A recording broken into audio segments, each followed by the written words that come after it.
I think Canadians love the Hip. First of all, they're a great band. They gave us great tunes to love, but they're ours. They're not somebody else's. They're not from Memphis. They're not from London or Australia. They're ours. They're from Kingston, Ontario. We can relate to them. We understand what they went through growing up and getting to this point. They're uniquely Canadian, which brings up another subject. For the longest time, Canadian artists, bands in particular, would tie themselves in knots trying to get accepted south of the border in the United States of America. The Hip were the first band that I can remember who said, we don't care.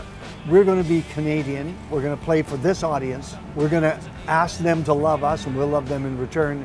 If the Americans happen to come along for the ride, great, no problem.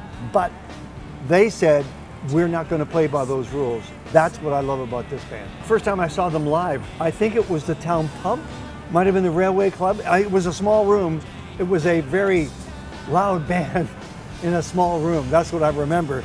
And I also remember saying to myself, remember this moment, because we won't see them in here again. So here's the thing that young Canadian bands should know, Canadian artists should know. If you're playing a room to introduce yourself to Vancouver or Calgary or whatever, and it's a small room, don't shortchange the room, because it's the next step in your process, in your career, in your growing up. You'll look back on that room with fondness. As a matter of fact, Gordon Downey once told Steve Newton in the Georgia Strait that some of the best gigs that Tragically Hip ever did were to 15 people or less. Here's one of the most memorable things about the Hip that I remember, and it was one of the live gigs. I believe it was the Coliseum. Could have been the Agrodome, but I think it was the Coliseum. They set up their equipment, stripped down, in their dressing room and played for close to an hour for themselves. And then they went out and did a 2-hour show.